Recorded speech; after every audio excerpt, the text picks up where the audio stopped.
Hi guys, my name is Bobby and welcome back to my channel, and today I'm going to be doing my February TBR. Now, my TBR last month didn't go very well. I had Goodreads pick my TBR, and as I went through it, like, they were 99% fantasy books. I did manage to read a couple of them, so what I'm going to do, since that kind of threw me into a rut last month, is I'm going to slowly carry those over and through the months. So, you know, I will finish that task, but it's just going to take me a little bit longer. But this month, I'm kind of being ambitious, and I don't understand why, because I slumped pretty hard last month. But we're going to see how this goes.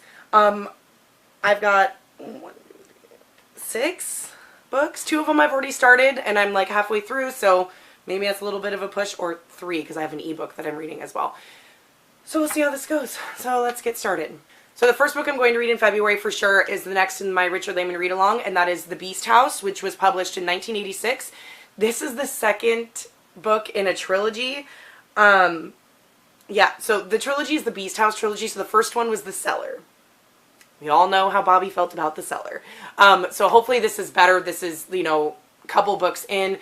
Granted, I really didn't like Beware, even though that didn't have anything to do with the universe. Like, I can't wait to get more till we get to his, like, 90s novels. I feel like then I will kind of be out of this, like, phase with him. But that is the next one. I will definitely be reading that one on my Kindle. I also have another book on my Kindle that I'm currently reading, and that's Verity by Colleen Hoover. I'm about 120, 130 pages in, something like that. I'm really enjoying it. But here's the tea on Colleen Hoover. Okay, like, she is very problematic. I've read one of her other books, and I can't remember which one it's called, what it's called. I'll put a picture in. It's got a pink cover. That one I didn't mind as much. Colleen Hoover is known for really toxic relationships, like very toxic, like unhealthy relationships, like and so a lot of her books are very problematic, and I've heard it talked about a lot on BookTube. But the pink one, sorry, that I read, that one wasn't bad. Yes, it had a toxic and abusive relationship in it, but the way it ended was okay. And it was not like, because a lot of hers, from what I understand, like, if it's abusive, the person who's being abused, like, finds a way to excuse the abuser's behavior, which is not okay. And so a lot of them tend to be really problematic. But that one I enjoyed. And this one, Verity, is like a thriller. It's like a mystery thriller. So it's not the same kind of contemporary, like, romance that's toxic. It's, there is kind of a toxic romance in there from what it, you know, kind of, but it's not the same. Like, you're following this girl, her name's Lowen. Yeah, Lowen, and she's an author, but she kind of likes to keep to herself. She's not very good with the social aspect of being an author, like doing the tours and like the press and all that stuff. And so she's kind of down on her luck, and she just spent all of her savings taking care of her mom, who was dying of cancer. Her mom has since passed away, and now she's being evicted from her apartment. And her last book that she wrote was rejected, and so she doesn't know what she's going to do. And she has this happenstance run-in with this guy on the street. They actually watched somebody get hit by a car and die. And so they kind of bonded over this kind of shared trauma. And she, you know, he was very friendly. They just talked for a minute or whatever. And then she was on her way to this meeting with her editor, her agent. And so she goes into this meeting, and there's the guy who witnessed the accident sitting right there. And come to find out, he's the one that called the meeting. His wife, whose name is Verity, is a very famous author. She's writing like a book series. I think there's supposed to be like 6 or 7 books, and only 3... I think there's supposed to be 7 and only 3 or 4 have been written, but she was in a horrible car accident. And so because of that, like, she's literally almost an invalid, but they don't tell anybody that. They don't want her fans to know that and all that stuff. So he wants to hire Lowen to ghostwrite the other books, or like co-author the other books. So like where I'm at, like, she has gone to their big mansion. She is staying there for the time being to go through all of Verity's paperwork and all this stuff to try to get a grip on where she was going with the series so she can co-author it and finish the series for her. But as she's doing this, she stumbles upon a manuscript that's an autobiography that Verity was writing that her husband does not know about. And as she's reading it, she's starting to get an insight into their marriage and who Verity is as a person. And that's where kind of the suspense is coming in. So far, it's really good, and it doesn't feel like a Colleen Hoover book. So I'm really enjoying it. So that one I definitely will finish. That one I've been reading on my Kindle, and I've been reading it usually at night before I go to bed. So I lay down and read a couple of chapters. And I'm really enjoying that one. So that one will probably definitely get finished this month. And the other 2 books that I'm also currently reading, The Marsh King's Daughter by Karen Dionne. This one I am not that far into it. About 43 pages. I started this one, really like it. I bought this one because of Vicky, because she read it and really liked it, and it takes place in Michigan.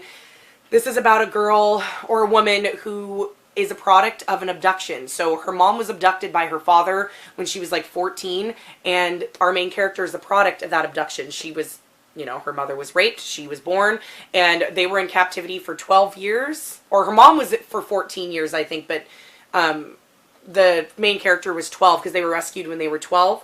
So she was raised out in the middle of the marsh, in the middle of the woods. She was taught all these survival skills and stuff like that. Her dad was arrested and thrown in prison. Well, now her dad's escaped, and so she is the only one that can find him because she knows how her dad operates, and he trained her. So this is pretty good so far. I just got to the part where she's pretty much sent her family off so that they're out of the way, and she's going to go find her dad. Very interesting. It's not that long, but I'd set this one down because I started reading Verity and I got really sucked into that one. So, but this one I will definitely try to finish this month. And then I've also started, which this is part of my TBR from last month, which I don't have the dust jacket on it because I'm reading a bit. Grey Sister by Mark Lawrence. I am about 78 pages into this one. This is really good. Totally sucked in. I'm right back into Nona's world, but I was kind of fantasied out. So that's why I set this one down. But I will definitely read it. But I decided I'm going to take that one slow, as well as the other two I have, Scarlet and Strange the Dreamer. I'm going to kind of make that, integrate that a little bit slower so that I don't get over fantasied out. Okay, now for the books that I'm actually going to read that are new for this month. Again, this is overly ambitious. But the first one that I'm going to read for sure is Haven by Tom Deedy, or Deddy. Not sure you pronounce that. I'm buddy reading this with Vicky at chapter 32. We both got this in a Nocturnal Reader's box, like last year sometime. And this is supposed to be, they liken it a lot to It by Stephen King or Summer of Night by Dan Simmons. Summer of Night is one of Vicky's favorite books. So it's kids, young kids, small town. I think it's 60s or 80s in the South. I believe it's in the South. Some creepy monster or whatever is terrorizing the town, and the kids are kind of the ones that figure out what's going on, so you get the flashbacks from when they were kids and now as an adult. That kind of thing. It's pretty hefty. It's almost 500 pages. You know, Vicky and I tend to buddy read a little bit on the slow side, which is fine for us. We have families. Both of us can be slow readers at times. So if this takes us more than February, it does. Fine. But we're definitely going to start this one this month and at least get it off of our TBRs. And I only have 3 books that I really want to read or hope to get to. Hopefully I do. The other ones are going to try to be my priority, but, you know, if I feel in the mood, I'm going to pick these up. But the first one is Slayer by Kirsten White. I have to read Slayer. I don't know if I did this in my haul. I might have. I don't know if it came after I filmed my haul. I don't remember. But Buffy the Vampire Slayer, you know, public service announcement. Buffy the Vampire Slayer is my favorite video of all time. Let's see, like, I can't do this where it's not upside down, but it's upside down. But there's the Buffy bee on my wrist. My stepdaughter and I have matching tattoos of that. Buffy got me through my teenage years, pretty much. I was completely obsessed with it. I saw myself in Buffy. Like, it was, I don't know, just, she got me through, and that show got me through high school, pretty much. So I have a really big sentimental attachment to Buffy. And this, and I like Kirsten White. Like, Kirsten White's the one that wrote The Dark Descent of Elizabeth Frankenstein. And she wrote the And I Darken trilogy, which but I loved The Dark Descent of Elizabeth Frankenstein, which was a retelling of Mary Shelley's Frankenstein.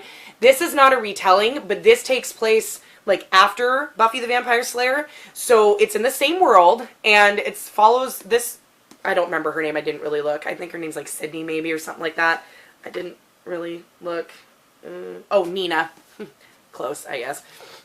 But she goes to the Watchers Academy, so she's being raised to be a Watcher, but then she gets called to be the Slayer. And so it talks about, I think it goes back to just being one Slayer, because, okay, like, geek alert here, but at the end of Buffy the Vampire Slayer, also spoiler alert if you've never watched Buffy the Vampire Slayer, at the very end of the series, Buffy does something to where it awakens all the Slayers in the universe, because usually there's only one that is active, and once that Slayer dies, then the next one is called. The next one in line is called. But she does something that makes all of the Slayers all around the world become awakened and have the same power as her. So instead of just one, there's now thousands of Slayers.